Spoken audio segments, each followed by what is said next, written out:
and gentlemen, it is Sunday afternoon, Sunday, and that means it's time to talk about all things geek and pop culture here on the Quit Stalling Geekcast. I am your host, Herald Silvestre, welcoming you to the Quit Stalling Media Studios. It's a fine, rainy Sunday afternoon this October 11th here in Manila. It's still October 10th, all the way in the west in Seattle, Washington. So why don't we go over and check in with one of my co-hosts, the sensei of humor himself. Many of his grasshoppers were tuning in earlier to win an Amazon gift card. Derek O'Brien, let us know how it went. Onichi, what's up, my grasshoppers? It's your boy, Sensei Humor, aka Derek here. And yes, it might be different. I'm in a new place. I have moved, for those of you who don't know. So, but more on that later. I'm just happy to be on the show. We got a new guest today, guys. He's awesome. I can't wait for you guys to meet him. But before that, I also have to introduce our other co-host, the winner of my Amazon gift card giveaway, actually. And that's none other than Juancho Saldana. Totally not rigged, guys. Just saying, it's good to be a Benjamin Richer, right? Am I right? So thanks, Derek. Awesome stream. I totally was tuned in when you spun the wheel. It was kind of funny when you called me. Actually, I was like, I was just playing waiting. Yeah, I wasn't. But yeah. Just happy to be a Benjamin Richer. I'm happy to be here with you guys. I'm happy that we have a really special guest with us today. Woo! So, yes. Without further ado, Cedr, give it up. We're going to give it up, ladies and gentlemen, for this person who you may find on your Spotify. Why don't you open up your phones, type in the letters CEDR, and give it up for Cedr. How you doing, Cedr? Hey guys, welcome to my show. No, I'm just kidding. I'm so happy to be in the show. Quit Stalling. Thank you, Harold, for inviting me. Pleasure. I really think the Amazon giveaway was rigged. I agree. I wholeheartedly agree. I wish it wasn't. You know, I've given this guy so much love and money that I sadly didn't. I would rather have given it to someone else, but it's fair. He supported. No, trust me. I felt the hate when I know. when he called me and I was like, man, I really wish I didn't have to give this to you. Yeah, I know. I was like, I felt bad because a lot of my chat was like, re-roll, because they know, you know, that he's always on the show with me and stuff. So it was honestly, it's not about the Benjamin, it's about flaunting the Benjamin. That's the best part of it. Oh my gosh. Here we go. Since Cedr brought it up, Cedr, I think you'd agree with me. If the person who won the giveaway wasn't even watching during the giveaway, I feel like that's a forfeit. Can be. I don't know. Maybe our viewers can can they type in something or a hashtag? Oh yeah, let us know in the chat. Can raffle it away again. Hashtag Rick? No, I'm just kidding. I think Juancho deserves it. You know, just let him have it. Okay. Flaunt it. I'm never gonna spend it. Just gonna flaunt it. You know, and that's funny thing that you mentioned that, Cedr. I actually was gonna have it a requirement for them to be there, but I usually do that for the follower one. But the sub one, I was like, well, you know, they're kind of giving me money. Maybe I shouldn't require them to be there. I felt bad because a lot of them were in the Philippines. I wasn't sure everyone is up this early. Well, I guess it's late now, but you know, but at least I called him up and he was guilty on the phone. So. Did he actually tune in after? I tuned in after. Okay. Oh man. Well, we start the show off the same way every week that we're on. I ask my co-hosts and of course all the lovely people in the chat what they've been up to.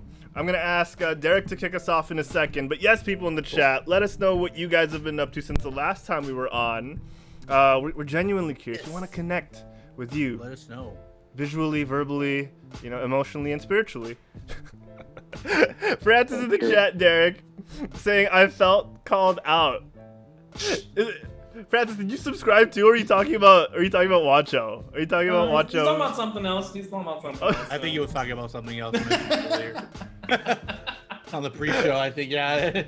Oh, Juancho. Oh, okay. I'm not gonna out Juancho. I just saw it in chat. I'm not gonna out you. Yeah. Is it this? Are we talking about this? No. That's another thing too. I'll feel too bad. All right, Francis in the chat calling me out just because sometimes I was talking about how hard I'm working in the morning. Calls me out, sees Juancho log into Pokemon. But it's true. A break for a while, Yeah, of course. Gotta have a break. Good If any of my coworkers are watching me, just please don't get me fired. Thank you. I don't work still. We've all been there, man. We've all opened up a Netflix or maybe our Nintendo Switches during our lunch break. Don't worry, Juancho. We got you. Yeah, we totally during my lunch break. Yeah, 5-hour breaks makes sense. Okay. Anyway, Sensei, Derek, how are you? Yes. Okay, so there's quite a lot I've been up to, but I'm just gonna fire through these guys so that way I don't stay and dwell on it too long. But I do have a new place, as I mentioned. Me and my wife finally made the move to a place called Issaquah. So I've been unpacking a lot. It's been crazy, but I've got a lot of stuff done, and this is the new stream room, as you can see. Still a little bit work in progress, but nonetheless, this is the stream room. I've watched a lot of Netflix. Hubie Halloween, that Adam Sandler movie that just came out. Awesome. Oh my gosh. So good. They have so many Easter eggs from his older movies. I recommend that if you are interested or a fan of Adam Sandler. Been playing Breath of the Waifu, Genshin Impact. So everyone's been telling me to try that game, and I was like, you know what? I'll try it. And so I've tried that. Yeah. But I think the main things I've been binging and that I really like, besides The Boys, is like some haunted stuff. So The Haunting of Bly Manor. Actually, that today. Really yeah. There's also a new series called Evil. It's the actor from Luke Cage is in there. It's one of the main guys. It's pretty good. So I definitely would recommend those. If that's his name, I think so. The actual Luke Cage? Yeah, like the one on the Netflix. Okay, yeah. So he's like one of the main people. It's pretty interesting and spooky stuff. So if you guys are in like the Halloween vibe for the month, I definitely would say check that out. But other than that, that's all I've been pretty much up to. What about you, Juancho? What have you been up to, man? Same old. Just 9-to-5 grind, technically, in the US. Technically. According to Francis. Guys, don't get me fired. No, it's fine. Yeah, but work's been good. Been playing Final Fantasy 15 on my free time. Minecraft. I've been playing a lot of Minecraft just because my kid really likes Minecraft and he came out and smashed. I was like, you know what? Why not? Let me see what this is all about. It's actually pretty fun. Dude. Show-wise, I got into the show Derek just mentioned, Evil, just because I really, really wanted to watch something scary. It's really good. Yeah, it's really, really good. Like, it's my jam. It's like if you like true crime, go watch the show. If you like horror things, go watch the show. Yeah, exactly. It's great. I've been meaning to watch The Haunting of Bly Manor, but yeah, who I want to watch it with has left. Everyone's watching that now. Same. It's really good. But yeah, other than that, just chugging on, Quarantine has been okay. It's been great since I got here in the Philippines, actually. So That's yeah. But enough about me. How about we get a glimpse in the life of Ced? What have you been up to, man? Ooh, yeah, Ced. Yeah, so I've been watching The Boys. Thank you, Herald, for supplying me with, you know what it is. Amazon Prime. And aside from The Boys, I've been watching this Amazon documentary called All or Nothing. Yeah. So it's a sports documentary where a group of camera crew follow certain teams from the Premier League or the NFL. So the recent one is revolved around Tottenham, yeah? Yeah, Tottenham Hotspur. Yeah, the Hotspur. So that one, and of course, since I'm Filipino, we're in love with basketball. The NBA Finals has been everywhere here in the country. I've been following my player. I'm so weird. Like, I'm not like all these other people who are following teams. I'm really just following one player, my idol, LeBron James. I know a lot of people will kind of hate on me for saying that or for hating him no because judgment of what here. has happened. But yeah, I've been a big fan since NBA Live 2004. So yeah, PlayStation. You know, I've been such a follower of his, and now it's an important time for him, legacy-wise, and for the franchise. After all that has happened, Kobe's death. Ooh, yeah. Their last championship since 2010, and then you put in the legacy that LeBron is trying to chase. This finals is a big deal. So a lot of LeBron fans, the Laker Nation, are all really wanting them to get this one. But well, we'll see. Game 6 is tomorrow. Hopefully, they win it. You know, we can't let it slide.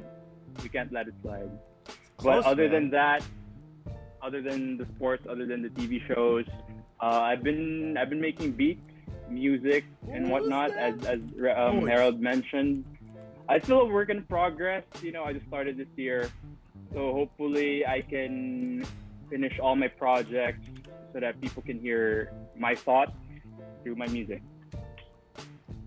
Oh man, so check him out, guys. Real quick, I wanted to bring it up to people. That's Cedr on Spotify. Check it out, guys. He's got three tracks. 3 tracks already. Said Summertime Icarus with benefit of the doubt. You're on fire a little bit, man. You're pumping out the music. Yeah, but you know what? I could have done like what is it now? October. I started March. If I just had more time or more focus, I could have probably released a track every month till now. But you know, there are a lot of things going on in the music process, and then you have COVID, the whole being stuck in isolation. You know, there's so many factors that factor in when it comes to producing music. But definitely, you know, just being productive is a good thing. Just being creative, using those juices, putting and translating them into whatever is a good thing. Yeah, dude, and you're able to do it on both ends. You know, you're burning the candle on both ends. You're doing it at work, taking that energy into your passion projects, and then vice versa, taking all the good vibes you're getting from your music and putting it into work. And it seems to be keeping you happy, which is what you could ask for. All you could ask for. Yeah, it's a big deal, especially for those you know, stuck in isolation. Yeah. You know, nothing to do. There's so many things that you can do. You just really have to focus. It's okay to rest. Of course, mentally and physically. But at the end of the day, you know, keeping yourself happy through all of these passion projects will definitely help you survive through this pandemic. For sure, dude, for sure. Oh, man. All right, well, the chat has kind of been lighting up a little bit, Juancho. Like, Asabi Sato, Sam's been wanting to go on an October spook marathon. I think Bly Manor is in there as well. Are you going to be watching with Sam, Juancho? I was supposed to watch with either Sam or Derek or something like that, but I'll rewatch it, dude. It's really good. I don't need your pity. Oh, dang! I mean, I can catch stuff that I missed. I can find friends with my Benjamin. You know. Oh, all right. You know what? Don't worry about it. I haven't sent it yet. Don't get too cocky over there. Okay, I love how you're referring to your one Amazon gift card. That's actually worth quite a lot of money, $100 as your Benjamin. That's a lot of money, man. It's that important to me. You know, I named him already. You know? Anyway, enough about that. We didn't get to hear about your week, Harold. Yeah, Harold, what's been going on with you, man? Yes. Oh man, you know, with tourism and a lot of different things happening around the country, it's been kind of distracting. You know, I've had to look at different sides of life recently. But you know what? One of the more enjoyable things, like Juancho and like Derek, I've been enjoying The Boys. All right. Yes. I've been diving headfirst into that, and we're gonna be talking all about it in just a bit. But keeping on that superhero track as well, I've been rewatching a couple of movies. I've been on the side, checking out some Batman. I realized which one? Which Batman? I'm so glad you asked, because the first Christopher Nolan one, I realized I never got to watch in full. I'd see it in parts on TV back when I was watching TV, because that was like a decade ago already. Like when that first came out, I never got to see it in the theaters. And really? Yeah, so I'd see it in parts. I never watched it in full. So I caught up on that, and I was like, all right, I'm all the way through. I might as well keep going. So I watched The Dark Knight Returns, and I was like, all right, I love me some Heath Ledger. This is pretty. But you sweet. watched The Dark Knight Returns, right? You've seen heck it. Yeah, buddy. Okay, I watched... making sure. I was here in my gate, ready to take your card, rip it up.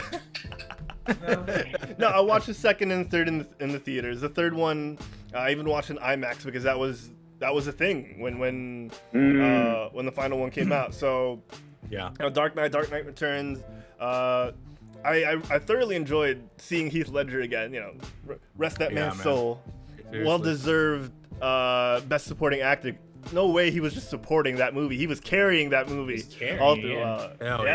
He was. Yeah. It was awesome to see. And actually what spurred all of this is what I want to talk about. I saw this old interview courtesy of thenerdist.com about supposedly a theory on the internet where where Heath Ledger might have gotten his inspiration for the character of the Joker. I'm going to pull up that article right now because I totally forgot the guy's name, but there was this sort of actor, musician, he was an artist.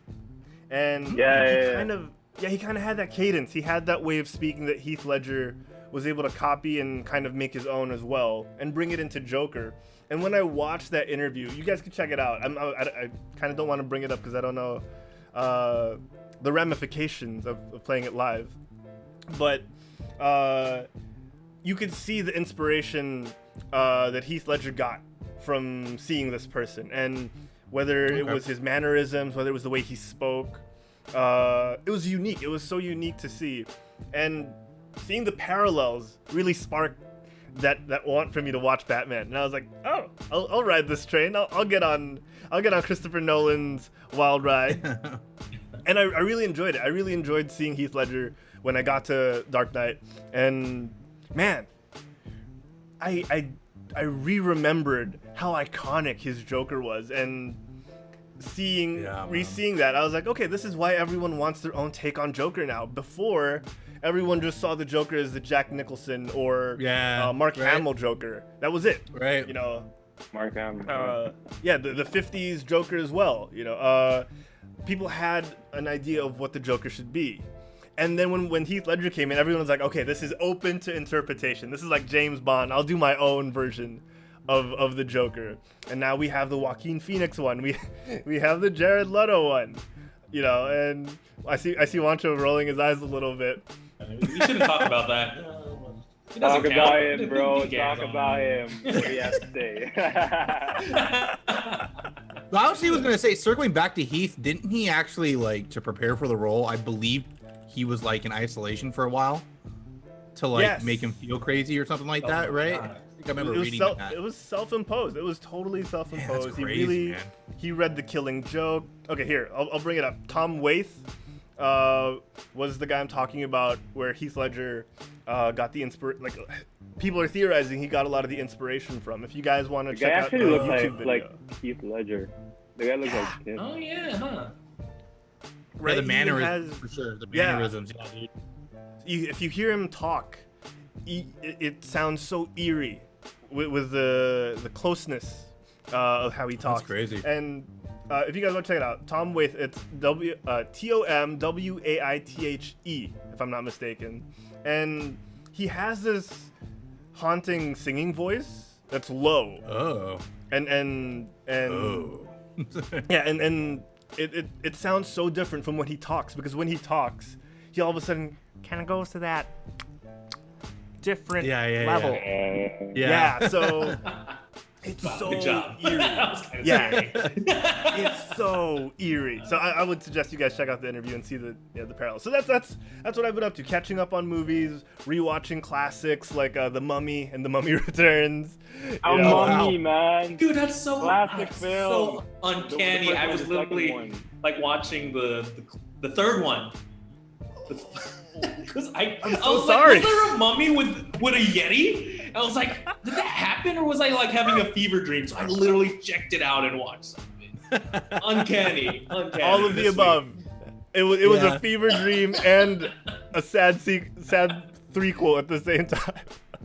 Wait, there was a mummy one? Or a Yeti one? Now you got me thinking Yeah, about no, it. like with the Jet mummy. Oh, the Jet Li one. Yeah, I know the that. Jet That's Li the one? Jet Li one. Okay. I was like, for some reason I just thought of it. I was like, yeah, was that real? I had to check it out, so I did that. The Yeti. Uncanny. From the Mummy to the Yeti. It's a very crossover, man. Oh man, so, yeah, that's what I've been up to. So I'm so glad we got that out of the way, because guys, we are here to talk about them boys. We're here to talk about them Billy Butchers and them Huey. What's his last name? Lawrence? Huey Lawrence. So forgettable. Let's just call him Little Canary. Little Canary. Oh, Canary. damn. That's a good accent. Yeah, man. Let's do it. Let's talk. I wish we could say the other words, but you can't. a lot of words Billy Butcher uses to describe Huey. So, let's get into it, guys. If you haven't seen it yet, Season 2, Episodes 7 and 8 of The Boys, and the whole Season 2, and even the series itself, is about to be geeked out on here in the Quit Stalling Geekcast. Let's talk about The Boys. Holy spoiler alert! That's right, people. We're talking about, yes, Amazon Prime's own The Boys. We start off this discussion with episode 7, because we haven't talked about it yet, and that's actually how me and Ced got into the discussion of him coming on the show. Was I needed to give him Amazon Prime and show him episode 7. I was like, Ced, I got you, bro. I got you. Let me toss that sweet Amazon Prime your way, and let's talk about The Boys after. Let's talk about how you feel, and let's get the elephant out of the room. Because the biggest part of this episode wasn't the start, wasn't the middle. It was the explosive finale at the very end. Let's work our way backwards. Okay, I did not see any of this coming. Yeah. Yeah. Yeah. I will call you a liar if you did, because oh my word, seeing that courtroom. We all had theories. No one said that. No one called that. Oh my god. Yeah. Man. Wow. Okay. Yeah, I agree. So, how we set this up, I guess, is old man Dr. Vought, not the Vought man himself. What's his name? Can someone bring up the name of the doctor for me? If they got that Butcher was able to intimidate and into testifying in the courtroom scene that was set up by Victoria Newman, I think is her name. Let me pull up. I think it was Dr. Vogelbond or something. There, Vogelbond. It kind of sounds like Vogelbond, Vaughn, Yeah, Vogabond. Yeah. So Victoria Newman was able to. Oh no! Well, Billy Butcher was able to get him to testify in the courtroom, and everyone thought, okay, maybe this is it. It's episode 7. The episode 8 is gonna be the payoff, right, where we see all the heroes taken down, or maybe he gets murdered, and we see a retrial. It was way more than any of that, guys. His head gets blown off cleanly, and then we thought, okay, this is it. This is the assassination. That's it. But it wasn't it. We see more heads popping left and right, screams, blood-curdling screams, and panic, mass hysteria going on in that one courtroom scene. And I did not know what to do. I was like, okay, this is kind of much. I was just staring at my TV like, what just happened, man? Yeah, dude, I actually not as intense as the Red Wedding, but like definitely those vibes were there. they kind of like, oh my god, dude, I what? agree. Yeah, like not as intense for sure, but like you were just like, oh my god, it's not one, it's like multiple. They keep going. You're kind of like, who's next? Who's next? You know? Oh, I agree. I don't think it was as intense because there wasn't that heart-wrenching aspect to it that the Red Wedding had, where some of your good guys that you were heavily invested in just outright get taken away from you. But at the same time, it does have that shock factor of what? Shock, yeah. Oh, yeah. And I think what really gets you is the indiscriminance of the head popping, right? It wasn't just good guys. It was whoever was in that room. You don't know who was gonna get popped. Dude, that one speedster, I'm forgetting his name, the A-Train replacement. I'm gonna go call him Shockwave. Yeah, no, he's B-Train. B-Train. Because he was supposed to inherit. He was supposed to inherit the name or something, right? He was supposed to be like, right. I was set up, so I'm gonna call him B-Train. Dude, I'm like, dude, you should be like the fastest man alive right now. Why are you banging on a window? Just pull down and run through it or something. I was like, no, okay, he's dead. Dang, all right. But you're right. Good he's point, probably actually. just as shocked, right, as everyone. He's probably just like as horrified. That's true. That's insane. But yeah, I kind of wish they took out more of the they took out Dr. Volkbon. I kind of wish they took out more of the key players, right? Like I love it when the Deep was like, yeah. They took out one of the guys, like. I don't know. Like if they took out the lady, the FBI lady too, maybe. I don't know. I don't know who else was there in the courtroom besides the 7, Dr. Volkman, and the FBI lady. But I kind of wish we got a major death in that scene. Yeah. I don't know. But yeah, that scene was great. It was very, very tense. Yeah, it was Red Wedding vibes. And the only thing to make it literally the Red Wedding is to kill someone we love, right? Yeah. I guess the real question is too. I wonder, does that work on superheroes? Oh no, it did. Sorry. They killed sorry. man. Yeah, B-Train. That's right. I was B-Train. sitting there. Right. That's right. So.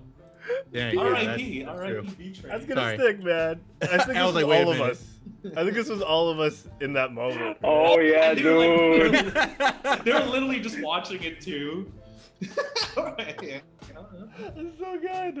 It's so good. I love how Mother's Milk in the back is just like, we went through all this shit. I know, right? Mother's Milk. He's like, hell no, this ain't happening. Oh man. MM. Okay, since Ced is calling it out too. MM, our guy. I love this guy too. All right, Mother's Milk. He's one of my favorite characters. Yeah. He's one of those people. No, go for it. Oh, is it me? Yeah, no, go for it. You were saying something. Sorry. One of the things that I love about Mother's Milk is he has this unique. He's such a unique character. He looks soft.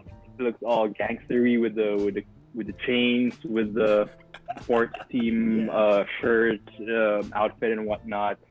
But then you see him as someone who cares so much about his daughter. And then you have him being such an OC kind of person, Yeah. It's just like the combination of all of these things just makes him like a unique character in the show. That's what I love about him. Totally agree. He has this one line that I just absolutely love, where he was like, when it's actually the ending though, but it's just it's like he talks to Butcher. He goes like, "Man, you made us do so much crazy stuff." But this time, when you're finally asking us to do something good, you think we're gonna say no? I'm like, yeah. Amen. That really encapsulates who he is as a character, right? Like he does the right thing, and he knows sometimes you got to get your hands dirty to do the right thing, and he's like a more grounded version of Butcher, which makes him more likable, right? Like, right. Oh man. Oh, yeah. Okay, he's Butcher with something to lose, right? Ooh. Right. Oh, yeah, I like that.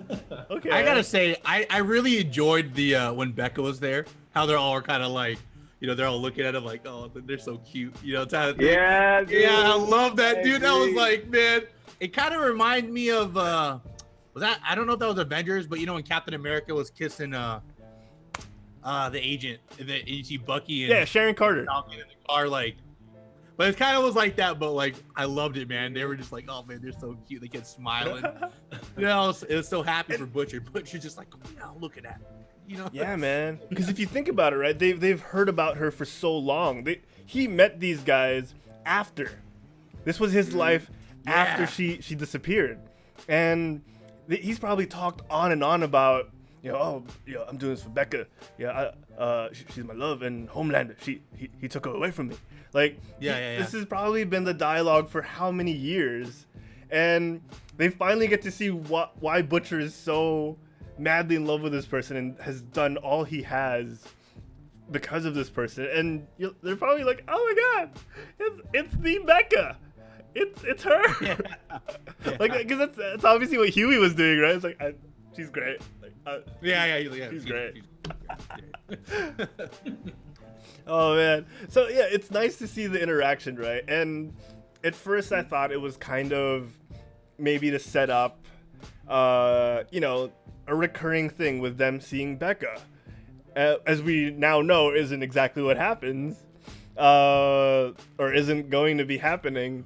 Since we're jumping ahead a little bit, I really thought. Can I just interrupt you, Harold? Can I just say that Becca looks like Meghan Markle, the wife of Prince Harry, if I'm not mistaken. They have similarities. Now that she mention does it. look You guys check that out. Post a picture, right? Put a picture right now of looking for a picture of Becca. Becca Butcher. Actually, that's very true. That she does look very similar. There's a hint there. Hold on, I'm gonna bring up both images now, just so I don't have to go back and forth too much. For the longest time, that has been in my head. Like, this woman looks like someone, and then, dude, oh my god, you nailed it. Hold on, let me bring it up. So this is Meghan Markle. That's crazy. Former star There of you go. Suits and other TV dramas, and this is Becca Butcher. So I see it. I really see it. Plot twist: it's doppelganger. No, I'm Oh my kidding. god. No! Oh my gosh. No, like, I see it. That was kind of bothering me. She kind of looks like she looks like Meghan Markle, and then also a little bit like Rachel Lee Cook from Josie and the Pussycats. Like, Not sure. Right, Yeah, like- I gotta see that one. I'll bring it up in a bit, but okay, I love that you brought that up, Seth, because it was killing me. I was like, it's not exactly There's someone. Josie. Yeah. Yeah. There's someone, man. right? You nailed it. That's crazy. Okay. That's uncanny. Oh man, you kind of said you kind of just blew my mind there. So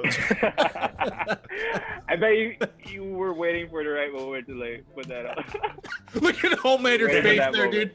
Homelander's face is actually pretty funny in that picture, dude. She's just like. wait, look at the. This is look at actually an the- interesting shot. What's Maeve doing over there?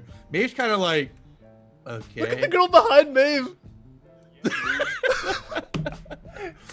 Oh You know man. she's next. Stormfront's like, she's I've next. seen this. Yeah. Stormfront's like, I've seen this enough. Who's that behind man. Homelander though? That guy's kind of creepy looking. Oh, The man. eye.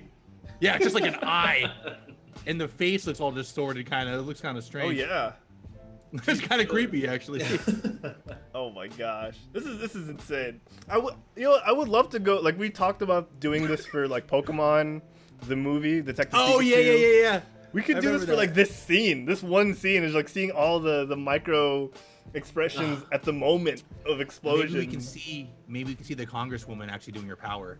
Like if you can catch it in a frame. Her eyes changed, right? So maybe I don't know if they were that detailed in the show, but maybe you never know. Some shows are pretty good at doing stuff like that. That's crazy. Okay, so let's That's talk crazy, about though. that. The since we're jumping between, no rules here. Let's talk about the big reveal at the end, right? We find out the AOC like character of Vanessa Newman, who's kind of like been a peripheral figure up until this point, was actually a super. She's actually the one behind this head explosion. We thought it was teased a little bit in episode, I think, 6, in the it's not an in-house. What's it called? Like the psych ward-ish facility. place. The facility.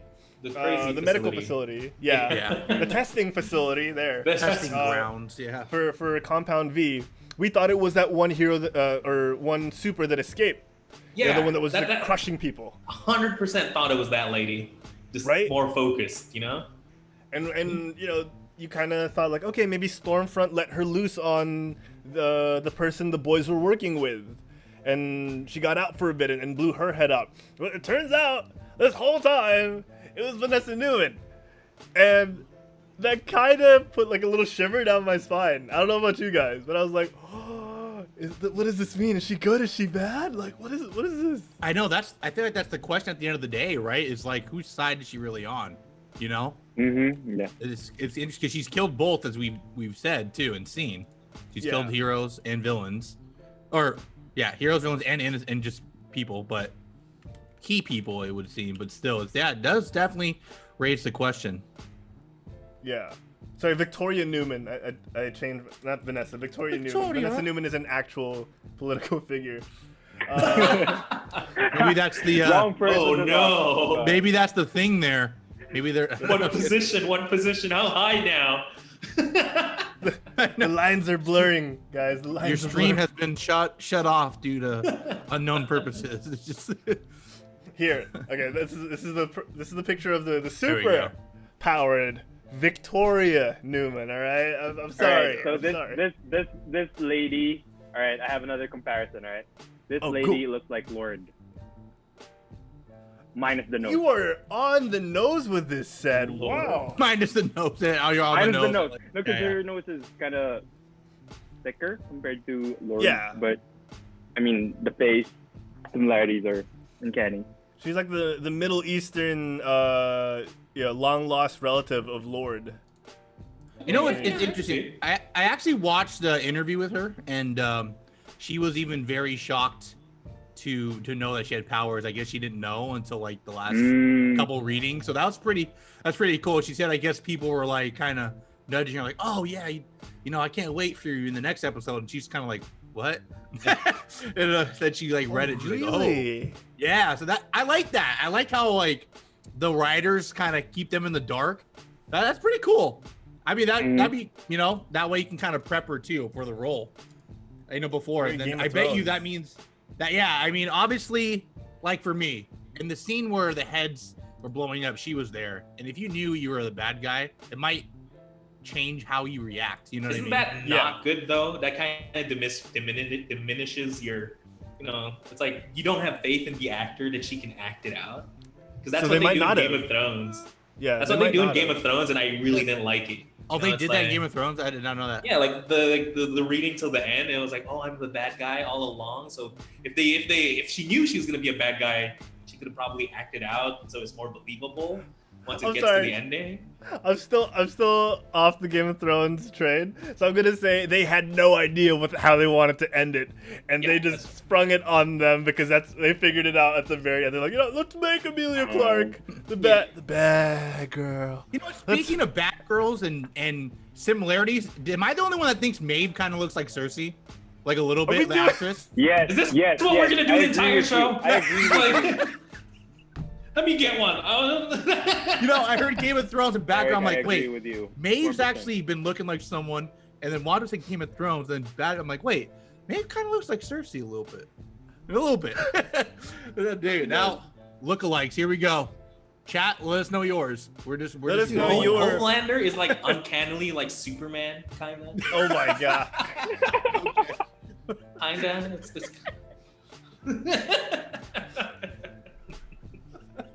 Hey, you know, the guy who plays Butcher looks like that guy from Lord of the Rings, actually. Oh, yeah. Man. And the guy from Thor with the two guns. That's weird. Oh, my God. He was that guy. Huh? I don't remember that. Yeah, dude. This is Harold mentioned it on one of our shows. Troy. Yeah, Because when you put them together, they destroy. He's been in quite the amount of movies, to be honest. Yeah. And he's been pretty good in all of them. He was Bones McCoy in the J.J. Abrams Star Trek, dude. Oh, you're right. Yeah, he was. He was. Yeah. He's pretty versatile, actually. He had a straight up American accent there. Damn it, Jim! I'm a doctor, not a. Dude, and he looked like the Oh cleanest yeah, dude. I remember it. Yeah. He's like the cleanest dude in that. It was like hair was parted, and like he was just like a doctor and everything. Now, oh yeah, he's a really good actor. Dang. Yeah, man. Emo King Boo actually says in chat she was blonde. She's blonde in real life. I'm thinking who's Maeve. If Maeve's Oh, blonde in real really? life, oh man. Then the comparison is valid. Wow. Yeah, I remember in the beginning, I think when I first watched the first episode and you see her like smash to the bus, I was like, I think I did a double take and thought that might have been her as the actress, you know? And I was like, oh, never mind, it's not her. But This is her. definitely Wow, very. She is blonde. She's super blonde. Oh yeah. He is. Mehave. So it's like, oh, I'm on the Maeve train now. Nah, I'm a Starlight girl. Yeah, you. Oh, okay. Yeah, so this is something we talked about on Friday. Starlight. Ooh, now we have to do waifus and the boys. We got to do in this. Waifus and bays and the boys, huh? Let's bring this up real quick, since it is something we're talking about now. Ced, what about Starlight? Is it? Do you find compelling? Is it the strong female character? Is it the looks?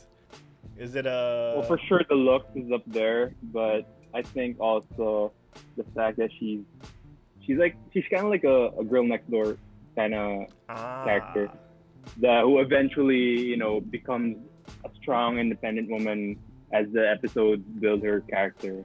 But definitely, I love just how simple she is. She's not really all about the fuzz, and the fact that she's, I don't know, like there's something appealing about her. I can't explain, but those are like my top of mind.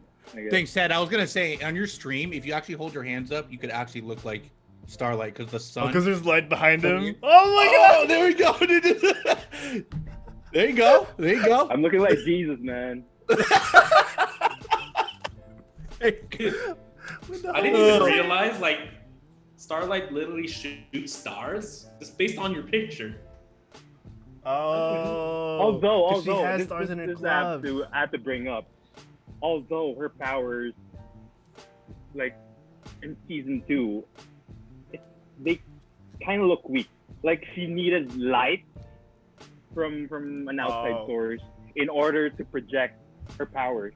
Yeah. I thought it was like, like she can just do it and then light will come out. Yeah. But as we saw in season 2, she was dependent on light for her powers to work. I want to add on to that too, what Ced said, because I noticed that I wonder. My theory was that maybe if it's not light but it's electricity, because I swear it's like almost all the stuff we've seen, she's draining stuff from electricity, like a light, right? Like you said, a light, like the lights flicker, like the car front, the light. So could she potentially drain Stormfront? Like that was my thing, because she shoots electricity, right? So I actually thought like in the end that Starlight was just gonna kind of redirect it or something, like grab it with one hand maybe. Yeah. I thought that would be kind of cool. But Bemo's saying the same thing in the chat. Like Bemo saying was waiting for her to get electrocuted by Stormfront and getting charged up by or something like that. Yeah, like the Iron Man scene. In Avengers. Yeah, Iron Man versus Thor. Yeah. I feel like the show was actually purposely hinting at that, because like they're like complete opposites. Like when Stormfront does her powers, her eyes turn black. Then when Starlight does her powers, her eyes turn white. I think the show was doing that in purpose, just so that they wouldn't do it, and it was actually just a bunch of girls doing the ground stomp. It's like, we're not gonna do that. They're just gonna beat him up. Like I think that's a good segue. I'm gonna try and pull up that scene. Yeah, that's a good segue to that scene. That was a good scene. I definitely didn't expect me, but me and Juancho, I want to ask you instead what you think about this. Me and Juancho talked about this off air, and we were kind of wondering like, how the heck did Maeve get there? Because she can't fly, right? So it's like, it's kind of strange. It makes you wonder, how did she just get there without anyone noticing? But it was still very cool. Yeah. I think like the without anyone noticing part aside, I feel like she probably just like Hulk jumps everywhere. That's what I said to Juancho too. Maybe she just Could be. But yeah, like, so we talked about this during the pre-show. The four of us were talking about this one scene where girls got it done. As Frenchie said, girls really do get it done. Which was one of the best lines of this whole series. So we finally got like that big payoff, right? Stormfront this whole time has been unstoppable. She's been really a thorn in everyone's side, and she's been made to be disliked by us, the audience, because one, she's super strong, and two, she's super racist. All right, and no one likes that combination. So we finally got our big payoff. I hated that scene where Yui and Frenchie were heading back to the car to get the explosives, because Frenchie literally said something like, "Oh, we should go back and get the grenades or launcher or something." The RPG. Of course, it would be spoiled so it. obvious. It's so obvious for Stormfront to like blast off the explosives. I mean, come on, man. Why do you have to say your strategy? He needs Huey to help carry, okay? He's like, "Hey, Huey, we need the RPGs over there to kill her," and she's just like. Wait, was I the only one here too? When Kimiko laughed, I actually thought she was gonna speak. Oh yeah, was I the only one who thought that? I was like, oh, she's gonna say like something like a really like a stabbing quote or something, you know? But I thought she was gonna say B. Yeah. Right. Yeah. I really liked everything about these like these 4 or 5 minutes, because we got a payoff of Kimiko and Frenchie's relationship where they actually converse now, and he understands and he can actually translate for her. We got the big payoff of, yes, we got to see Stormfront get her ass kicked. That was so satisfying. Just the ground stomp. Oh my gosh. I also like after this scene, all of the other boys like watching. You know? Yeah, right. Yeah. Like, what are they gonna do, right? Like, right. They're like, all right. First show called The Boys. They're not even doing anything. They're just watching. That's so true. It should be called The Girls, or the women. Okay. I like that you bring that up, because they really are the most badass in this whole series, right? Right. All the women are actually the strongest. You have the Colonel, you have Stormfront, you have these 3 women that we just see beat up Stormfront, and even the girl that escaped the prison, too. Yeah. The boys are, one, the most fragile with their egos, which is like the biggest part of all of this, right? And led by 2, Yui. Yeah, oh my god. And all this time, the girls, with their flaws in hand, especially with Starlight being very confused with who she is as a person, they all emerge being the strongest ones. They're able to overcome their weaknesses and kind of still get it done. But the boys let their emotions get in the way of everything. Case in point, Billy Butcher, who was willing to sacrifice an innocent child and of his childhood just to be reunited with his wife. And his wife and every other woman can kind of see the bigger picture, right? Everyone of these women can see the bigger picture, but the boys are just like, oh, I want to get with her, or I'm an enormous man-child. Yeah, if I may interject, I think one of the strengths of this series is how it's a social commentary of about so many things. Like what we were just talking about, it can be about genders and women actually being more, stronger physically, mentally over men, and then you have the issues about the government and whatnot, and then you have all of these social injustice topics all wrapped up in this series. I think that's one of the strengths of The Boys. And you were saying, I think, Derek.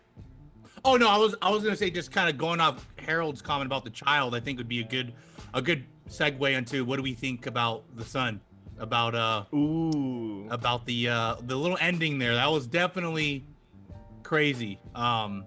Sorry, real quick, before we talk about Homelander Jr., Vivo in the chat has the most hilarious comment about your question of how Maeve got there, and she said an invisible jet. Yeah. Yep. Makes sense. That's it. There. All right. Wonder Woman. Why not? Yeah, this is the perfect. Obviously, she also has an invisible jet. Come on, it makes sense, right? Duh. That's so perfect. I love it, actually. Yeah. I needed to give that a spotlight because that's so definitely funny. Really good. That's definitely really good. That's so good. Okay, so yeah, guys, let's start with Ced. Actually, Ced, what do you think about? Oh my gosh, I'm blanking on his name now. I was gonna say it earlier. Oh, Homelander. Young Homelander. Son of Homelander. Homelander Jr. HJ. Okay. So let's call what him do you guys HJ. think? Yeah, what do you guys think about HJ? Let's start with Ced. Where is he going? Do we think he'll end up being the C word, like Butcher told him not to be, or do you think he'll find his own path? I think that his character is something like I don't know.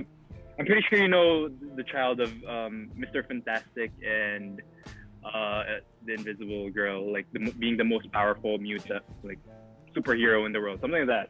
Yeah. I have a feeling that HJ is something like that, like an Omega superhero, like eventually as the story goes on. But I'm pretty sure for season 3, he'll be kept away from the show, and then maybe season 4 and down the road, we'll see him as he finally comes into his own, like really controlling his powers, discovering what he can do and whatnot. But definitely, I see him as an Omega superhero. I feel. Do you think he's in that line of thinking? Do you think they're gonna age him up and make him kind of like, since we're talking about the Mummy and the Mummy 3, you think they're gonna age him up like they did with Alex, or do you think they'll keep him? Keep him. Well, I hope he still looks like a kid. There's some kind of bad assery to that, like the most powerful superhero, and then you're a kid. There's something fascinating about that. Oh yeah. Also related to what Sapi Sato was recommending in the chat, Brightburn. If you guys haven't seen it yet, it's an October flick. Yeah. How about you, Juancho Derek? Do you feel the same as Ced? You think they'll kind of ramp him up and make him like that? What's that called? That adolescent journey into figuring out what a good hero would be. Like that's what I feel like is gonna happen. Like, come on, it's gonna be like. What I feel is gonna happen is maybe his story is done, and then like when the boys is finished, it's like a little prologue, and it's him, and he's actually a superhero, and it's all good, everything's right with him. Like I feel like that's something, like that's a superhero-y type thing to do. But since this is the boys, I'm gonna call it right now. This is exactly what's gonna happen. Someday, season 3, season 4, Billy Butcher is gonna go like, I think we're gonna need the big guns, and he's gonna open his trunk, and the kid's right there, and he's just gonna pull them out, and he's gonna laser everyone. That's literally what I think is gonna happen. Like I need to pull out the big guns, and it's just the kid. 100%, my call. He's in the trunk. I feel sorry for the kid though, being stuck in a trunk. Don't worry, kid. It's gonna be the biggest reveal ever. Use your laser eyes. Cut him in half. Those punts won't see it coming. Yeah, he's gonna say, yeah, remember what I told you. Don't be a... Well, I like a hero said, don't be a punt. Use the P word. Don't be a punt. Although, if his powers, end up being, shooting lasers from his eyes, just that, it's gonna be, like, sad. Like, I hope it's more than that. Like, either super flight, or flight, or super speed. Right. Package more powers into this kid. Make him really look special. Oh, for sure. That's my thing too. That's my thing. My whole take on it is, Homelander is so bent on the idea that he's exactly like him. Well, why? Maybe he has more powers. Maybe he can't fly. Maybe he has super speed. He just hasn't he hasn't unlocked that. C train you know what I mean? confirmed. It's our train because it's Ryan. Thank you, Sam, in the chat for that, by the way. But yeah, that was my whole thing because Becca kept him sheltered, so he doesn't really know his powers, and they've kind of hinted that, like, okay, well, you keep trying. I think we've only seen the eyes. I don't think he's done anything other than that. But side note, did he shove Homelander down to the ground with super strength? Did he really? Did he eye him? Did he laser beam him also? I forget. I know he flared it at Homelander, but I don't know if he. Yeah, but I mean, obviously he tried to hit, and he messed up Stormfront. Jesus, Stormfront. Stormfront. He messed up Stormfront pretty bad. I just made the ship name right there. There you guys go. Dude, I just heard my superhero name. I would love to be Stormlander. Yeah. But that was that's very their couple sad. Name, man. That's their ship name. That's a ship name right there. Stormlander Dad. But that was sad too. But speaking of Ryan with laser eyes, man, he messed up Stormfront. I mean, oh yeah. I didn't even say brain damage, man. She just is speaking German. She had no idea. But I kind of like that she's still alive. Gives the girls maybe give another chance to go at her again. A little Kimiko justice. Oh, I 100% think she's still alive. Yeah, I mean, Homelander took her. They said she's in custody, right, or something like that. So it's gonna get really graphic on screen since we're talking about that moment. It's gonna get really graphic for those of you who are squeamish. So this is what Stormfront ended up looking like. Yeah. Her kind of burn reminds me of the Anakin. Yeah, I was gonna say that. I was gonna say, you were my brother, Anakin. Oh, he does look like. She does look exactly like Anakin. I couldn't think of Anakin's actor name. Yeah, no knees, no arms, and the black, man. And the what black. If, right? What if this is the boys' take on the Star Wars franchise? Oh, there you go. Stormfront, but then Darth Vader look. I don't know. Yeah, she could come back with like cybernetics. I like Seth's point. Like she could come back with cybernetics. That's an interesting thing. Isn't Vader German too or something? Just saying. Oh yeah, the name Vader is German. Oh my god. It's German for Papa. Right. Yeah. Well, speaking of Harold's take on the cybernetics, I actually wanted to ask you guys. I thought it's pretty interesting that Kimiko seems to have the fastest regeneration out of all the superheroes and villains. Isn't that specifically her power? That's what I was gonna ask. I was gonna ask because I wasn't sure if, like, besides her little bit super strength and being able to snap limbs off with ease, was that like her? Did they ever say that, or is it each one's different, or is this kind of makes me wonder if Stormfront can actually grow them back? But I don't know. Oh yeah, like. Oh yeah. Is her power regenerating so that she never ages, or is her power not aging at all? Like that's a good that's a good question. Yeah, it's kind of interesting topic to throw at you guys. What you think? Yeah. Okay, so real quick, on Reddit they were able to translate that German that she was speaking at the very end because please. of course. I want to find out what it means. Like, all right. So I want to know. 9. I'd be very sad. I saw that. So it was a lot, right? So. It's actually kind of just poetic. She says so much, and it just translates to, "It was so beautiful, how the three of us sat there in the shade of an apple tree.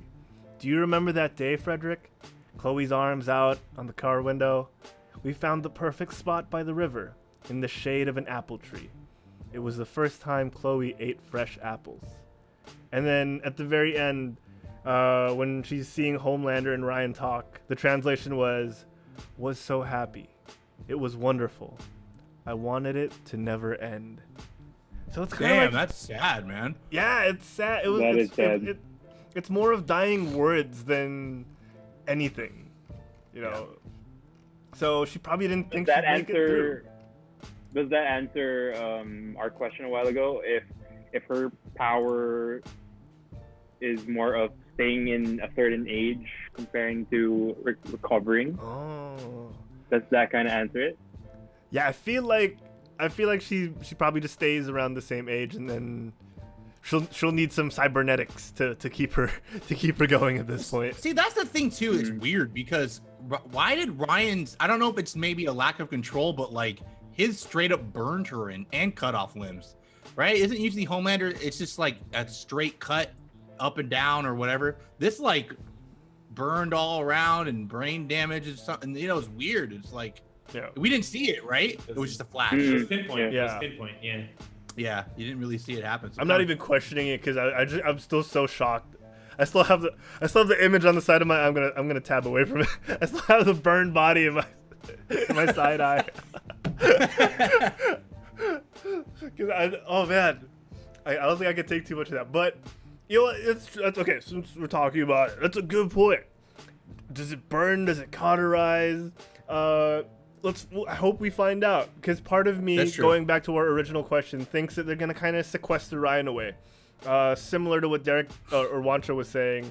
They'll probably just hide him, and because if they have this kid at their disposal, story-wise, it's too powerful, right? And if we're talking about trying to get this kid in a place that isn't corporate greed enveloping him to become just another Homelander, I feel like we'll need to see time. Like I feel like we'll need time away from him to have him grow, maybe with a foster family that Billy could visit at the end of the next season, see him a little older, see him a little wiser, and wanting to learn more about his mom, because as we know, he's still super young. He probably hasn't kind of processed everything yet. So I feel like we need to, like, story-wise, I feel like we need to distance ourselves from him and focus more on maybe the boys and the overall world repercussions of what's happened with V out there, with Stormfront, being exposed as a Nazi and supposedly the cause of everything. And also, apparently, Homelander, scot-free, no damage to his reputation because Stormfront took the brunt of it. So yeah, that's actually really true, right? Like, I want to know. Like, I'm so curious, especially with that scene of him just enjoying himself on top of the world. Another explosive moment in the show. Oh man. I guess Homelander really is the jack of all trades, yeah? No. For some reason that reminded me of the chameleon scene. That was so messed up. This season. Chameleon scene. What's his name? Isn't the chameleon? Doppelganger. Doppelganger. Oh. Yeah, Doppelganger. Oh my god, that was so weird. That was very I was like, wait, uncomfortable. chameleon? I was like, wait a minute. It's pronounced chameleon, right, Seth? Can I just say, I side note, my favorite, I think, tagline from the episode was F Fresca from The Deep. I thought that was so hilarious. When he was like, you know what? F Fresca. Then he like did a little flex. I thought that was hilarious, dude. I was like, man, this guy, still don't like him that much, but he's getting redemption a little bit, he's struggling, man. I feel bad for him a little bit, just a little bit. Good writing from the writing department's part. Dude, for sure, to see and empathize with him. Yeah, because it's so difficult, right? Like, knowing how much of a jerk he is, and it's not exactly like Jaime Lannister, going back to our Game of Thrones references, because Jaime Lannister, when they took away what was good from him, his hand, it was, and you saw him struggle. You saw him go through literally the mud and kind of rise out of his own hole. And then you find out he wasn't really that bad from the beginning. He was doing what he thought was right. The Deep was always kind of in a jerk. He just wants the attention. Yeah, you can tell, man. It's just. I mean, he wanted to help Fish. Right? He really did. I felt that. You felt. Dude, that scene that? with the whale got me. The dolphin was pretty sad too. That was pretty sad. Scene, dude. No, I mean, the dolphin is okay. The dolphin is kind of seeming like a jerk, so not so much. But that whale, he was like, oh my god, he was like, he was torn up about it. Oh yeah, man. Oh yeah. Yeah. Okay, I want to throw a question to Ced. Ced, you and I, we work in the same field, and the boys. The show itself kind of is very self-aware of the potential of superheroes and the marketability of these almost godlike celebrities in their universe, right? They know that, okay, people will love these guys because they're innately doing good on a daily basis. So there's something there. It's marketable. VOT has exploited this. And being someone who works in that world, a subsect of marketing, you know, how does that make you feel? Do you feel like, okay, they're like just an elevated version of celebrities and athletes? Do you feel like it's definitely would happen in the real world, or is there like a kind of like a moral ground here that maybe superheroes, if they were real, would kind of skirt around? You know, they kind of duck away from this, or do you think they'd embrace it? To answer your question, dude, just go to Toy Kingdom here in the Philippines. Toys R Us probably abroad, but just go to any toy store, go to the hero section. You'll see Batman, the Superman, Spider-Man. If there were heroes here in the real world, it's not far from happening, you know, them being marketed.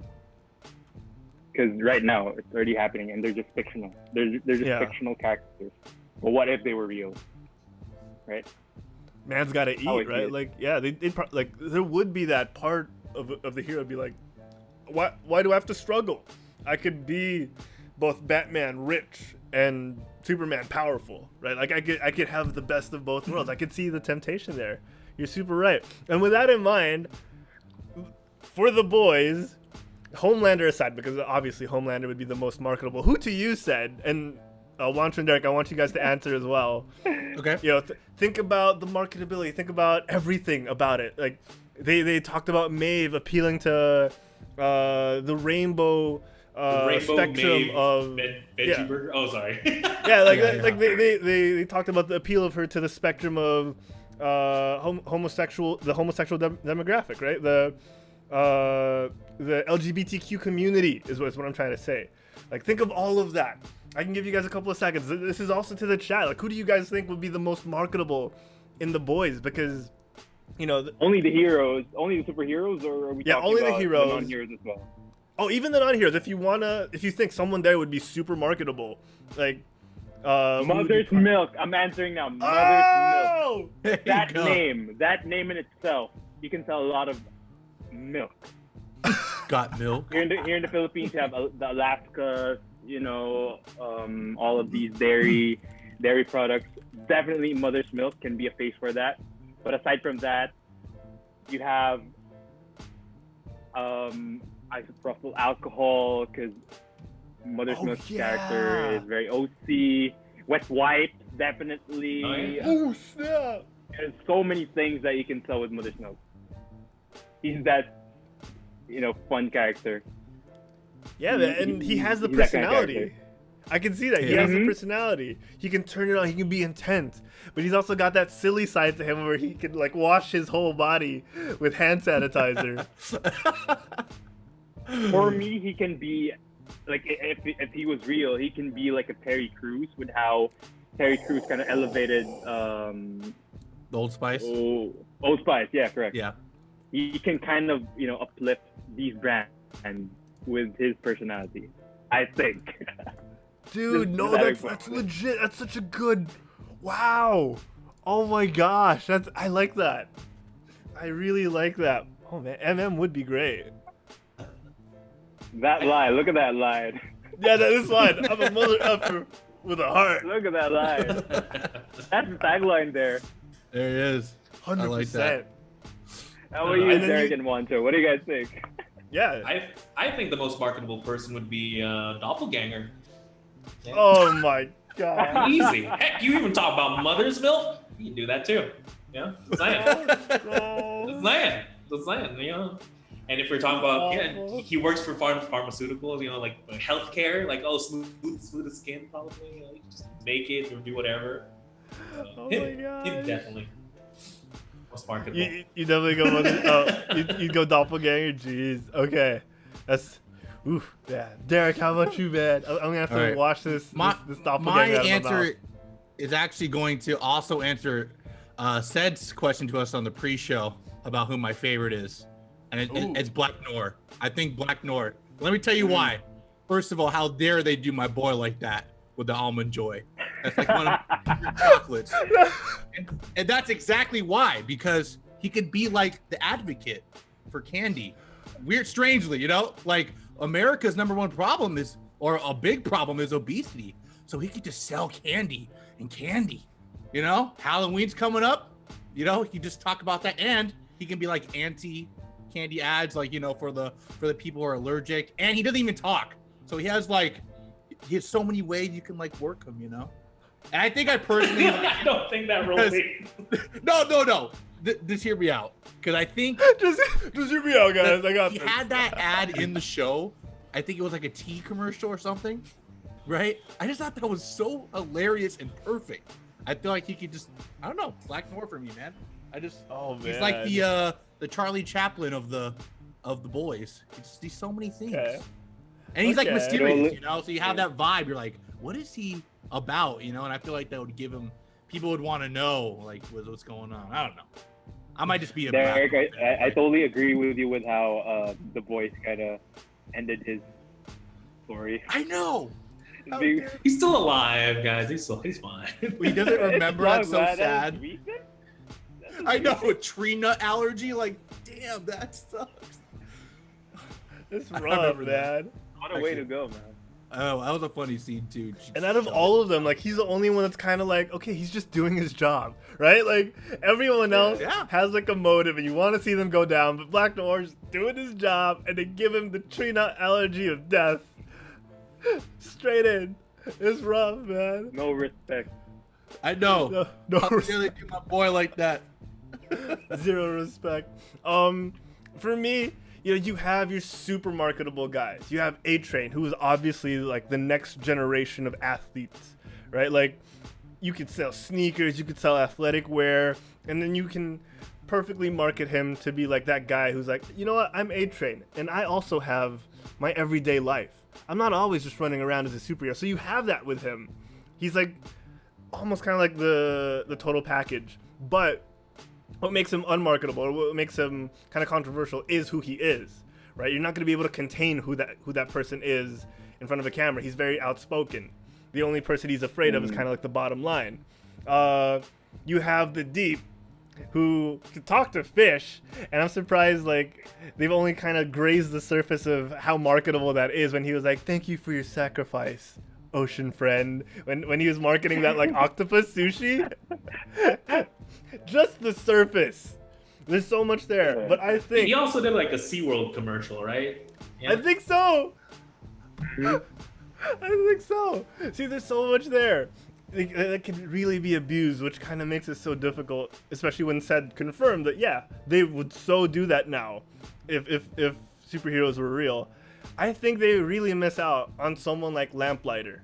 If you could get that guy out of his shell, that guy has powers. He's got firebending, and we know how strong firebending is, man.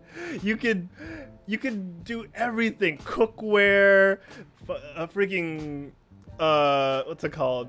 Car commercials, like, you know, there's so much you can His do with ads fire. would be lit. Yeah. Okay. There you go. Hot off the press, you know.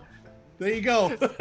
There's so But much you dude, can do. they have to fix his costume, man. They have to No, fix his dude, costume. He looks hilarious. That scene He was does. funny when they all laughed. He does. I thought it was staff? cool. He has a staff. That's great. He's the like staff the is least. cool, but not the costume. Yeah. Yeah, he's like the least grounded out of all of them, right? Like, he's got this ginormous weapon, like, that just announces his presence, like, from 20 yards away. It's just 2,000 yards away. It's just like, oh, it's Lamplighter. I guess we should run.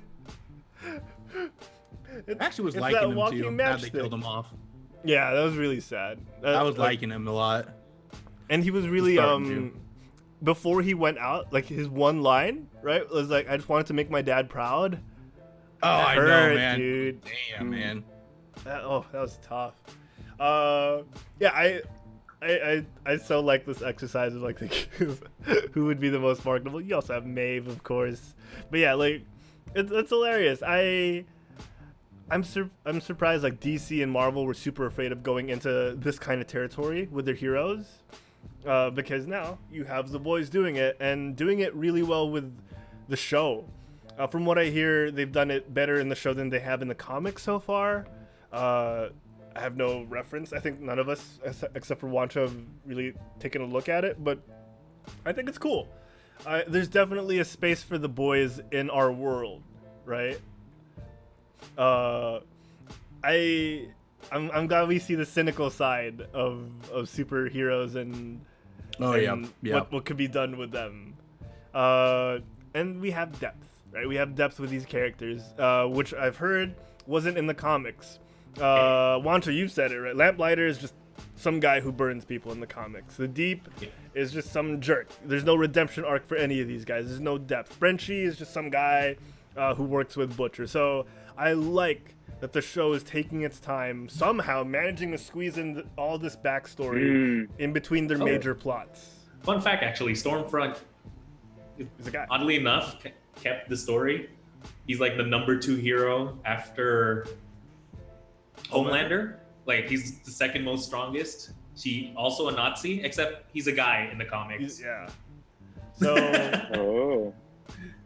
Yeah, super cool. I love the twists. I love the changes that they've done, and I think if they don't stretch this out too long, the boys could be really memorable in pop culture, in the pop culture zeitgeist. Good for Amazon, man. Good for Amazon. Yeah. Really bodes well for that Lord of the Rings show they're looking to do. Ooh, yeah. And just a random thing to bring up, because I don't know if you guys watched the other Amazon show called Hunters. No, not yet. Revolved around, but I've seen you message this in the chat. Yeah. It revolved around, a bunch of Nazi hunters. And I don't know, maybe Amazon has a thing about ending Nazi reign or something like that, with how the reveal of Stormfront having a Nazi past. I don't know, maybe we'll see more Nazi stuff from the Amazon bunch. Yeah. We've seen how powerful pop culture can be in terms of sending out messages, right? I really believe that equality wouldn't be where it is in terms of for gender and for race if it wasn't for pop culture and how well it's kind of handled the positive messages on living better with and understanding better people who aren't the traditional archetypes of what people would think people should be. It's really hard to word this right now, but you know what I mean? Like, just a couple of decades ago, it was okay to make gay jokes, and now we're so much more aware that it's not cool, right? And I really account that to pop culture helping educate more, masses, more people, and making it so that it's safer for people to be able to be outspoken about who they are. So yeah, I like that, yo. If that's how we end racism and Nazis, so be it. I'm down for this. Thank you, Amazon. Thank you. Yeah, thank you, Amazon. BMO King in the chat says you should pull up the fake voice commercials. I actually sent you a couple in the Facebook chat. Well, I sent you the deep. I sent you the deeps. I couldn't find any other ones. I sent you a little. I'll send you a little bit of Black Noir, just the beginning of the video. Yeah, Starlight Skincare, Black Noir's VOT corporate video. We can play all of these. We can play one now, and then we can do the rest in the after show because we're running long. We'll play one now, and then we'll wrap things up for the boys because this has been. Oh man, this is the deeps. Okay, I'm gonna bring it up. Here we go. Yeah, this one's pretty good. Okay, one sec. Let me check this out. Let's pull it up. Full screen it. Here, there we go. 僕は The Deep です。入れな海が一番好きですね。きれいきれいきれ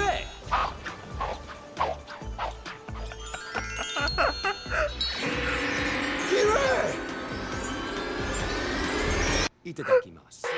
頑張ってね。あなたの犠牲をありがとうございます。きれいしょうゆ。Okay. I love it, dude. Robot International Company. But international company. Oh my god. Company. Yeah, dude. Oh my lord. Yo, this is so good. Dude, it's like that's like the things I love about the show is like those like the memes, those commercials, dude. It's just like those little things, man. It's so funny, man. Dude, that was so good though, dude. Gozaimasu. It's just like Itadakimasu. yeah. So anglicized. That's good. Thank you, Bevo. Thank you, Derek. We'll play the rest later. That's hilarious. Okay. Oh yeah. So we've talked about the last 2 episodes, big reveals happening, impactful scenes. I want to know your guys' overall thoughts on season 2, and then we'll tackle the future and where things will go from here. Okay. So overall thoughts on season 2, and then maybe your rating out of 10, because we like doing this. Let's start with Derek. We'll go to Juancho. I'll do a quick one, and then of course our guest of honor for today, Ced, will round us off. Yeah. Hell So yeah. Derek, your thoughts on the entire season 2 of The Boys? The entire season 2 is I would definitely say it started out a little slower than I wanted, but the way it ended out was really good. To be honest, during like probably the episode before and the prison break, that's when it started to elevate for me. But yeah, excuse me, I love the backstories, the new characters we got a little bit hold of or introduced to, and I think overall I'd give it probably an 8 out of 10. Let's give it an 8 out of 10. Let's give it an 8 out of 10 frescas. There we go. 8 out of 10 frescas. I like that. But yeah, I I love mean, it. definitely could have been better, but I'll say 8 because man, I like it a lot. It was really enjoyable. So yeah. Okay, sweet. Wancho, how about you, That's for buddy? me. Yeah. I thought the season was great. Honestly, what made the entire season for me was the girls beating up Stormfront. Like I thought that captured exactly what the boys wanted to portray. You know, it's like a commentary. It's a parody, but also it's really cool. You know, it's like. So I thought season 2 was just captured it perfectly. Although I have to say I prefer season 1 more than season 2. Okay. To me, it's just the reason I really loved season 1 was like the boys were like the underdog, and they would go through so many lengths to beat certain superheroes. But in this season, I started to feel like, dude, Billy Butcher just walks up into the bot headquarters or whatnot. I'm like, whoa, right? He seems more invincible, and Huey is, he's getting to his own too. Like they seem a lot more formidable versus literally the underdogs trying to defeat gods, right? Oh, now yeah. They seem kind of on par with gods, in fact, beating one. Yeah, and then like I just love in season 1 where there's like so much effort in trying to get all of these different blackmailing options, because that was like one of the key things, right? How would you take down a god? You take down the worship, really, right? You create a scandal of them. You stop them from praising that god. So like there's so much effort in getting all these blackmailing options versus in season 2, it's literally handed to them multiple times on a silver plate. Yeah. So, but I get it because they already did that in season 1, but that's what I enjoyed about season 1. So they didn't do a repeat, which is good because it made season 2 feel fresh. So yeah, despite that, yeah, I fully enjoyed season 2. I give it an 8 as well. I can't think of them 8 frescas. Yeah, let's go with that. Yeah, 8 frescas. Sweet.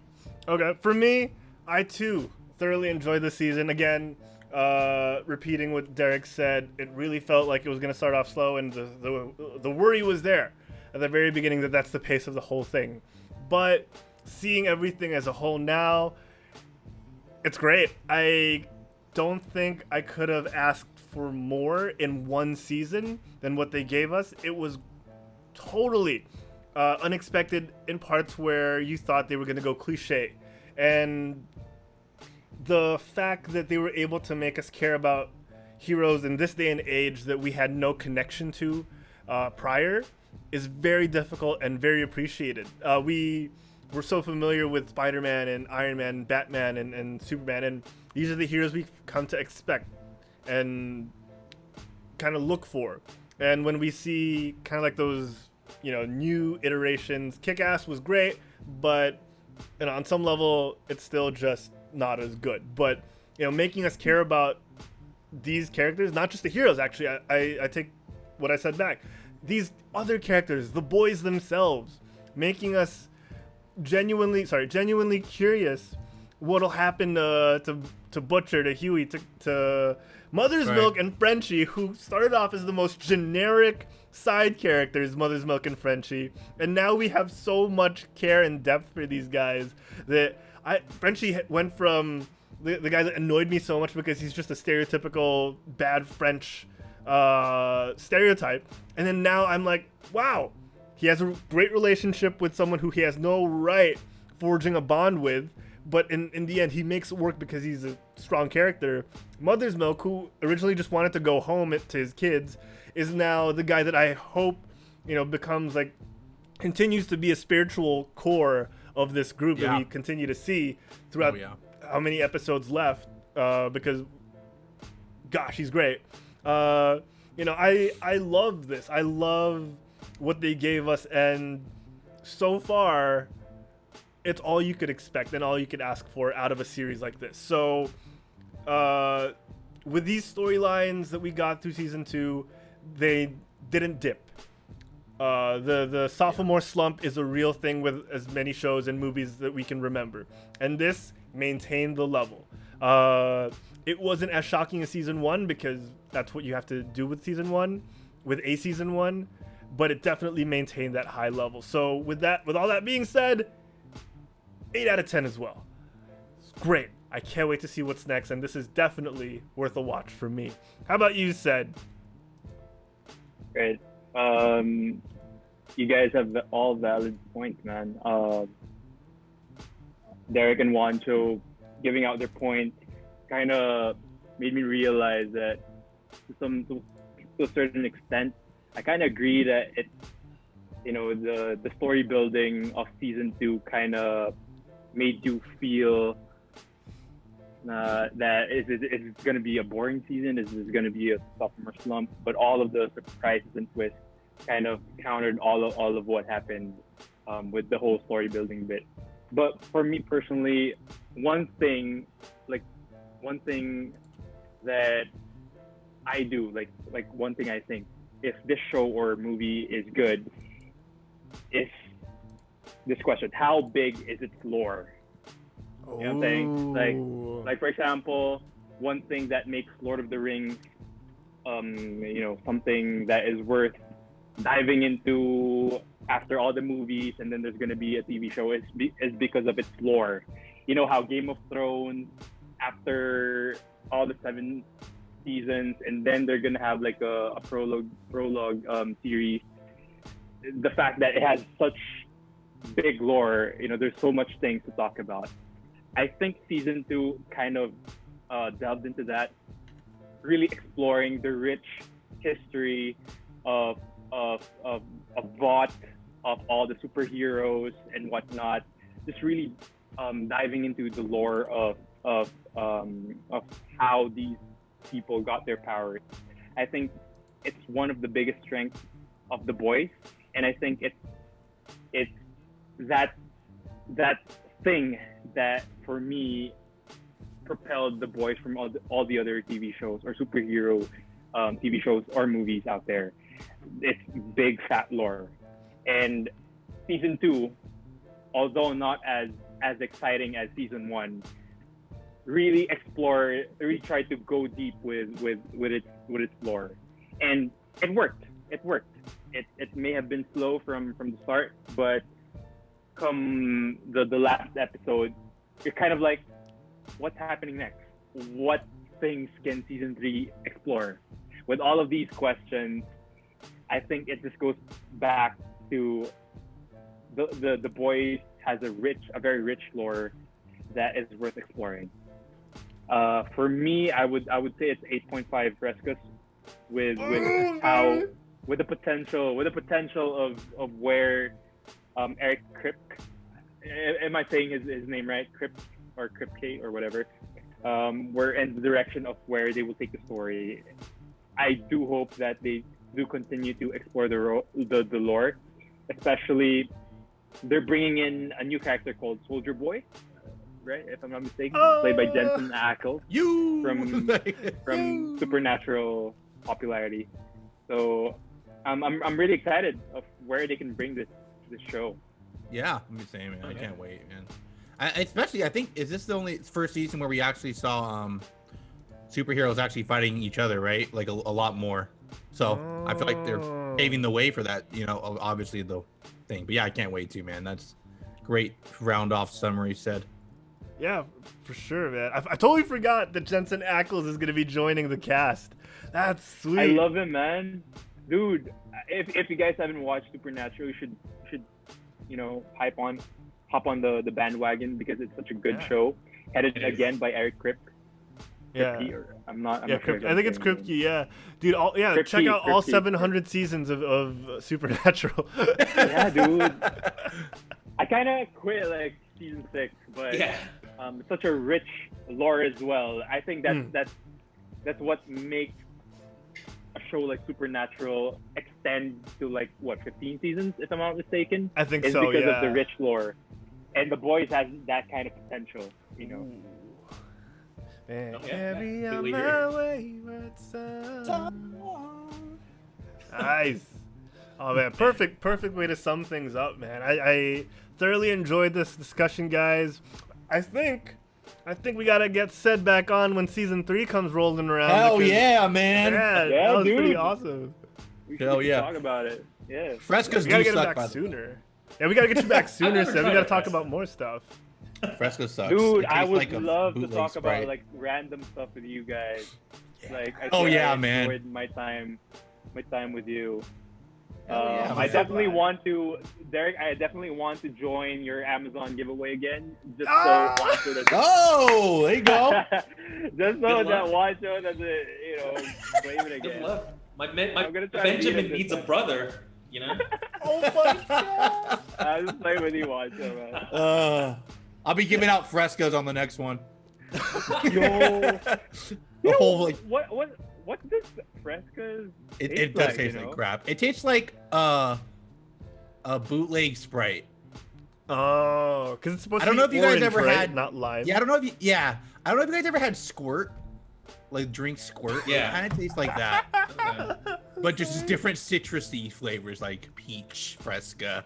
It's supposed to like be a healthier soda, like, you know, because it's like Right. peach flavored and mango and lime, but it sucks. It doesn't taste good at all. That's probably why the deep said F Fresca at the end. F Fresca. I mean, look, I wouldn't be surprised if Fresca's got like their market Oh, share yeah. just went up. You are probably like, I Right. want to try it now. Until the last episode. Yeah. Does Amazon own Fresca? Is that what this is all about? Actually, you know what? That might be a good point, Harold. That's a very good point. Good. Tim Milling. Oh man, that's genius though. That's genius. It definitely is. Oh man. All right, guys. I think. Oh man. Bimo in the chat says Amazon should have put the fake commercials from like the Deep and all those guys in between the Boys episodes. That would have been They genius. totally should have. Yeah, that's nice. Missed out. They missed out. And Bima says Juancho's money man powers are already working with them I didn't even Benjamins. think of that. You're right. We gotta tell Ced about money man later. Oh Hell man, yeah. that's true. Hell yeah. All right, guys.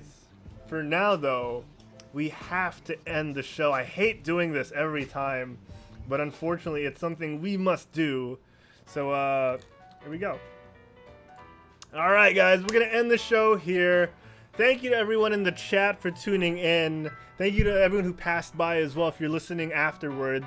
Thank you guys so much. We want to thank, I've been saying thank a lot. Thank all our most recent followers like Wolfpack1, Hainritz, Juris Asylum, Ron493, Legato _ Alvin, Powie Panda, Chris Ramirez 07, Sapisado ASAM, Sickle, I hope I'm saying that right, or Cycle, and Zuka _ live. Derek, you want to read out our subscribers on Amazon who've given us a couple of dollars of their money every month? Yes. All right, we're gonna start off with our number one Human Panda 22 with 24 months. Thank you so much, Human Panda. But coming at second at 24 subs as well is Francishu. You're still here, Francis? Thank you, man. BMO King of Fu with 23, number 3. Thank you, BMO King. We really appreciate it. Going down the list, we got Miko P, Nerf Diva, Sensei Humor, Notorious KGM, Insta DZ, Ion Hammer Stream, Wisa is Neo Gear, Zilly Fox, Denunci, The Fury Bot, and that is all I can see, sadly. I got you. Numali, Zephy Buns, Russell Jello, Janathian, CZ64, Mirage Leonardo, and anyone else who subscribed to us at least once. We love each and every one of y'all. Thank you guys so much for spending your hard-earned money on little content we would do for you for free. But please keep subscribing. We appreciate it. Thank you for paying for all our subscriptions. Speaking of subscribing in Amazon, I'm just going to say, do not forget, guys, you can subscribe for free with Amazon Prime. All right? All you got to do is link your Amazon to your Twitch account, and you can maybe win a giveaway like Juancho did. Link it here. Yeah. You guys can sub to one streamer a month. You can do it to quit stalling. We would really appreciate it, guys. It's really easy, and it's completely free. Don't waste a free sub. Yeah. The best part, guys, it doesn't even have to be your account. It can be your mom's or your dad's or someone you know that's not using it. Register that. Get it in there. Your brother-in-law, anyone with an Amazon Prime account, you could subscribe to your favorite streamer, whether it's Quit Stalling, Sensei Humor, Shroud, or whoever else. Check them out. Subscribe to them. All right. Yeah. We also want to thank all our bit cheerers. In general, we haven't had too many recently, but you know what? They have been subscribing. But I want to thank InstaDZ for continuing his role of subscribing, of cheering us on with 1 bit each month. He's just got money to splurge, guys. He's just like, you know what? The 1 bit champ. There we go. You get a bit. He's balling. You get a bit. He's balling. But yes, guys, thank you so much to everyone who subscribed to us, who's cheered us on with thousands of bits in the past. We love you, each and every one of you. Thank you guys from the bottom of our hearts. Juancho, though, is here to tell you where you can check us out if we're not on the air, if we're not live at that moment. Juancho, where can people check us out when we're not You can find us on our YouTube, Instagram, or Twitch, Quit Stalling, or our Twitter and Facebook, Quit Stalling Us. That's right, guys. We also want to thank one of our most beloved partners, Derek. Panels Comic Book Coffee Bar. If you're ever on the West Coast, and particularly around the Los Angeles area, head on over to Panels Comic Book Coffee Bar. They're open these days. Support your local comic book shop is a message they want us to tell you. And Derek, if people want to subscribe to any publications, whether they be from Marvel or DC, where can people go on the interwebs to subscribe through Panels? You guys can go to leagueofcomicgeeks.com. It's really easy to set up, guys, and as I mentioned, very user-friendly.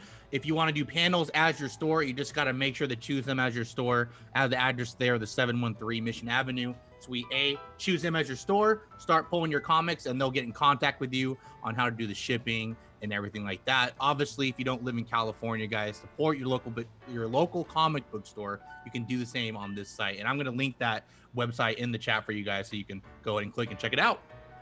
That's right. All right. At the end of the show, we like to plug in and tell people where they can find us on social media. Let's start with you again, Juancho. Juancho, where can people at home find you when you're not on the Quit Stalling Geekcast?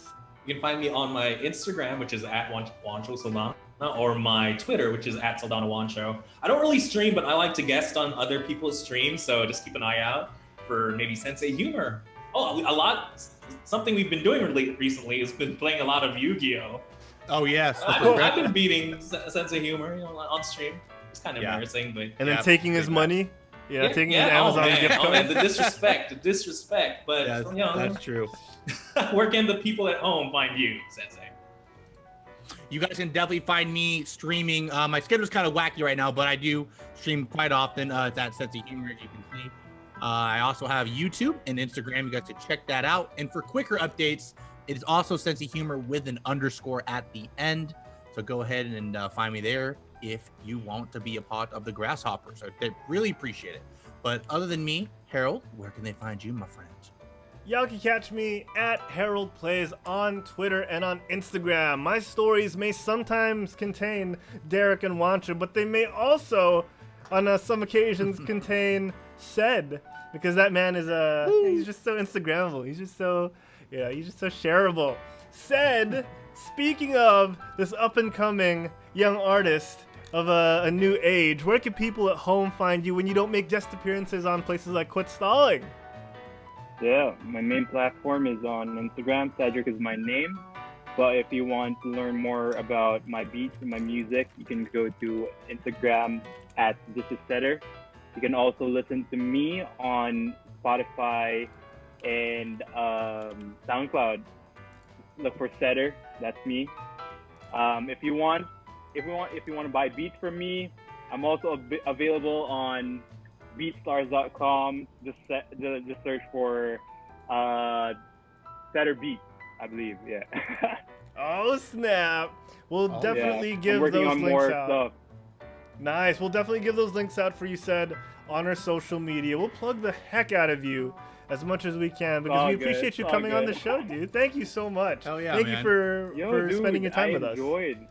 I enjoyed meeting Juancho, Derek, for the first time this afternoon. Super fun. I felt like you guys are like my close friends. You made me feel welcome. But definitely, I feel like a sore loser with the Amazon giveaway there. But congrats to you, Juancho. The best thing is that you're on the greatest show of Quit Stalling. Just gonna throw that out there. Thank God you're not on that other show. Okay.